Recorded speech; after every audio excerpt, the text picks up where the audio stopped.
With much wisdom comes much disappointment. The person who gains more knowledge also gains more sorrow. I believe, Nalisha, that Solomon was the first person to say more money, more problems. The more money I had, the more problems I had. The more I thought I was getting, the more I actually was losing, because God was not involved. And I want to say this one more time, you all. Please understand, ma'am, and please understand, sirs, in this place, that if God is not involved, it's always going to be, somebody say, empty. Empty. There is never going to be any purpose. We would never appreciate or understand it if God is not involved, because without God, nothing has any solid foundation, Lakeisha.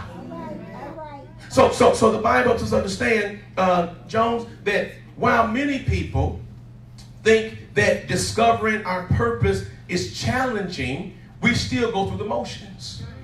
So what we're taught to do, Ajane, we're taught to go to school, earn good grades, graduate from college, get a job, a good paying job, hopefully in your field. But nowadays, any job is good to have. Then what happens oftentimes, Francine, is people fall into a routine of doing the same thing over and over again every week. Every Monday, we complain about going to work. Y'all holler back at me. Come on, somebody. Sunday night, come. I gotta go to work tomorrow. Now, you want to eat, pay bills, and sleep indoors, but yeah, every Monday, I gotta go to work tomorrow. I don't want to go to that job tomorrow. That's the routine. Every Tuesday, because you made it through Monday, on Tuesday, you get takeout because you still don't quite feel like cooking. Wednesday is hump day. Now, you still see the end of the work week coming. So you get a little more excited. And on Wednesday, now you're going to cook some dinner because you're happy. It's hump day now, baby. Yeah, week almost over. Oh, I'm so glad. I'm so glad. That's every Wednesday. Then Thursday comes, you go Netflix and chill. Because Thursday is Friday Eve. Come on, that's what they call it. Friday Eve.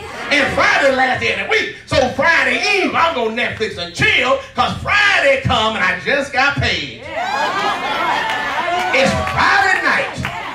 Party jumping, feeling right. And y'all know the truth. So every Friday you go out and party. Why? Because you just got paid. Saturday morning when you finally wake up, you're going to wash your drawers, because that's what happens on Saturday. And on Sunday you might come to church. Only for Monday to come and all over again. Wow. Somewhere along the line, though, Juwan, we fall into a midlife crisis. Because we got to try something different, because we're tired of the same old 369. Yes, sir. I wish I had some real help in this place. Because that's all it is. We say, well, I done got to be this age, and I ain't got nothing to show for it, except I got to go to work tomorrow morning. Yeah. It's almost, Wendy, like we spinning in circles and about to fall. Yeah. It's almost, Felicia, like all we're doing is going around and spinning in circles, like the friends of the teacher said, you got me going in circles. Round and round. That's all we're doing, Saisha. It's going round and round and round and round. Unfortunately, you all, well, the truth of the matter is, you all, that if we're going to understand, though, the meaning of life, then we need to connect with the God who gave life in the first place. We need, then, to connect with the God, Pauline, who thought about a dog and created a dog. We need, then, Fozy, to connect with the God who thought about a lion and made a lion. We need to connect, Sarah Bonner, with the God who thought about man. And according to Genesis chapter 1, verse 26, he said, let us make human beings in our image and likeness, and let them rule over the fish of the sea, the birds in the sky, the tame animals, over all the earth, over the small crawling animals on the earth. Verse 27, it says, so God created human beings in his image. In the image of God, he created them. He created them male and female. If we're going, Leandra Turner, to truly understand the purpose of life, we have to ask the one who made life. Let me do this real quick. Come here, Bonnie. Help me. Bring this chair with you, please. And Howard, come over here, please. Stand next to Bonnie. You stand there. You stand next to Bonnie, please. Watch this. Ain't no sense in me asking this chair. What you think this chair made out of? What's it made out of? Metal? Okay, metal. Ever since me asking, metal, copper, whatever it is, ever since me asking this chair to define its purpose. Because all it knows, Brother Butler, is it's metal or copper. And he ain't even sure. But all the chair knows.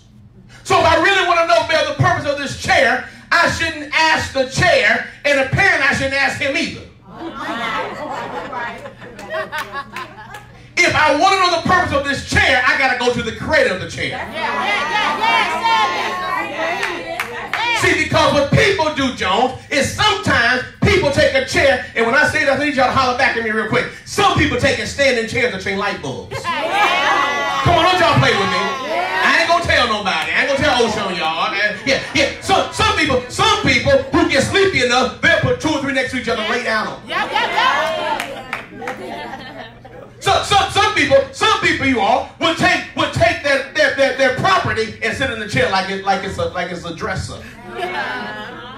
Some people, Francine, would take their clothes and throw all over the chair like it's a coat hanger. Come on, somebody.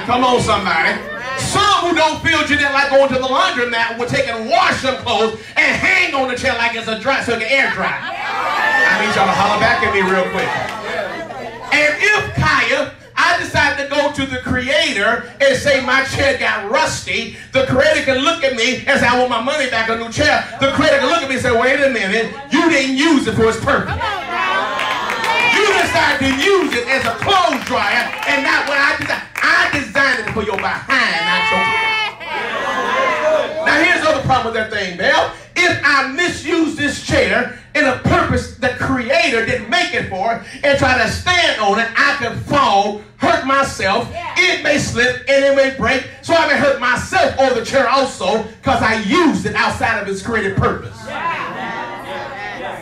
Let me go further, which means then, you all, if Bonner wants to know his purpose, he shouldn't ask Howard.